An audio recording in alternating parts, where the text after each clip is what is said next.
Maybe talk a little bit about when we talked at dinner time, just I guess on that tangent, the psychology aspect of it. And you had lots of great stories about the psychology part of managing bands and that being kind of an intense part of your job. Maybe some thoughts or stories about trying to get into the psyche of bands.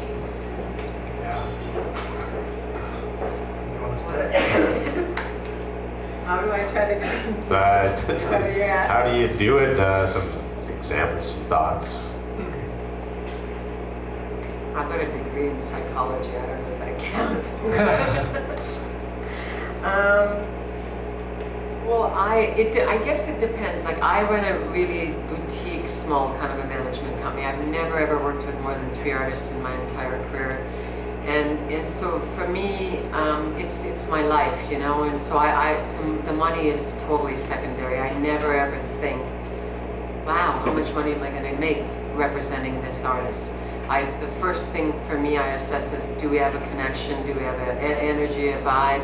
Is this going to work? Because it's just, there's a lot of hard things we need to say to the people we work with, and I also want to have an openness in those relationships, and so that's really just about, it's not that indifferent to, I guess, getting married or something like that, it's like, I just try to make sure I got a really great vibe. I have a label deal through EMI, and I recently started working with something that I put through through my company, and then the person came to me and said, well, can you manage me? And I was like, no, because we don't have a good enough connection for me to manage you, but I'll put you through on the label, and I can do a great job doing that. So, and so a lot of that's natural. When you have a good connection with someone, then that stuff comes easy, I think.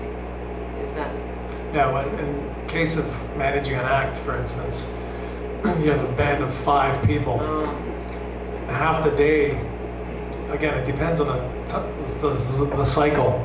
If they're in the middle of a tour, the beginning of a tour, everything's great. Oh, I can't wait to get on the road. And then towards the end, they all want to kill each other or quit, or you can tell.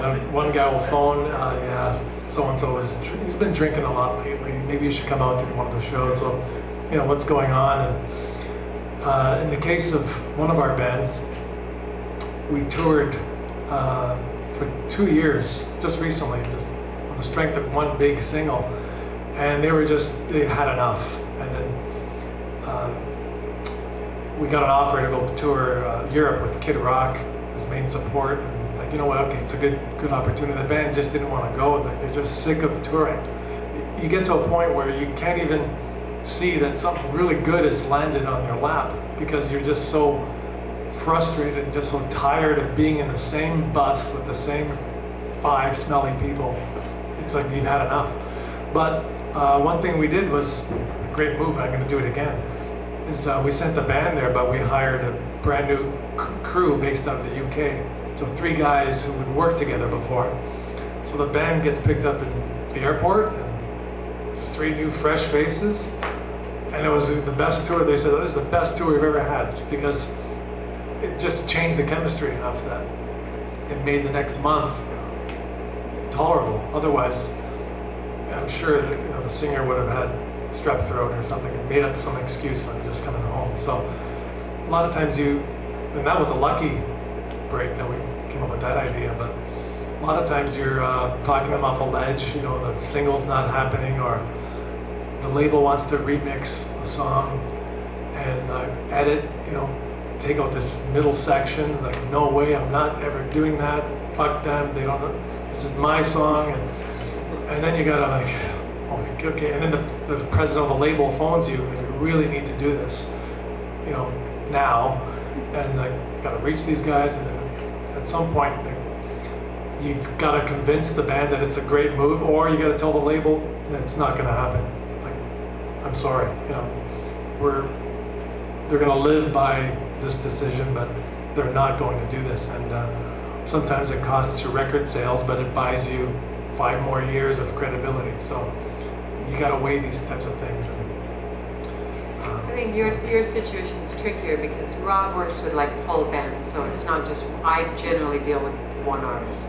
So even though they have bands, I'm not I don't deal with like the rest of the band in the same way. I really am just obligated to that one person, which is a lot easier. Oh, yeah. But sometimes it's very lonely and isolating for that person than what you got to do, because you got to convince four guys they're not going to jump off. I know when one guy phones. Why is he phoning? He needs money, and I know it. Okay. Yeah, when's that next publishing thing? Like I knew, I knew it. You know. Or another guy phones. Well, this guy never phones. It's got to be an issue. And then it could be just a dumb thing. Hey, can I get tickets to the Killers or something? Like, okay, that's an easy one. So you never really know, but you deal with each one, and then their lives. Yeah, I've got to go to my sister's wedding, and can you not book it on this date? It's like, it's middle of summer, it's 4th of July, chances are we're going to get a festival date. He can't come to the wedding, you know, so, unless it's his own wedding, he's not coming. The lives. Oh yeah, at least a couple times a week, or they pop up on either MSN or any of those messengers, so like, we're fielding wives' phone calls too. Yeah, there's a lot of that. The bulk of the day, depending on the cycle. Again, if it's creating the artwork for an album, that's the worst. Because no one wants to make a final decision on the cover, or these pictures suck, I look like a loser. You're like, oh, let's do another photo shoot. Like, we can't, this thing's got to come out. We're on a schedule. And 5 different phone calls. Okay, which ones do you approve? You approve this? Okay, fine. This is you finally settle on, this is the shot here. And you go through this constantly with one band. And then we have our roster, it's mostly bands. So most of the time you're just dealing with, a lot of it's like dumb stuff. It's not, to them it's not. It's like, they're the most important artist right now, so you gotta deal with it. So. My favorite is, I gotta cancel the show tonight. Oh really? Why? I'm sick. Right. Why are you sick? Right. Oh yeah. Yeah, we've had those too. You gotta blow out a show when it's on a Sunday and you can't reach anybody. Those are the worst. Like scrambling, trying to find the promoter. It's a Sunday morning and they're supposed to be on stage in 6 hours. Yeah, you make the best of it and apologize and move on and promise them a show next time. Something like that. Great. Maybe some insight. Where do you think the future of the music industry is going, and maybe also management? Where do you see things going forward? Get the crystal ball in. The way we manage, or management, also the industry in general. Where do you think it's heading? Management and agents is where it's at, is it not? I mean, that's where it's going. Most of the power rests with managers.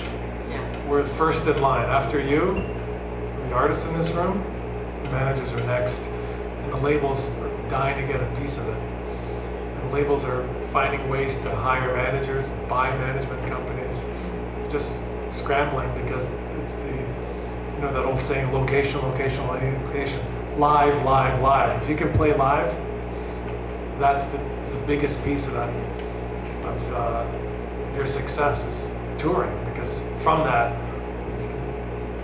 merchandise sales, CD sales at their shows. So a lot of it comes from the live aspect that labels have never had any piece of. So managing and being an agent as well is the two big things that the future, I think.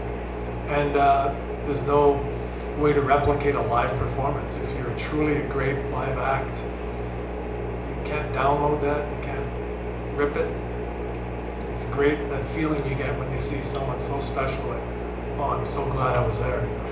It could be anything. It could be a magician, it could be a juggler, it could be whatever, but you gotta be there. And that's something that, as managers, we're at the front lines. So there's still a future to that.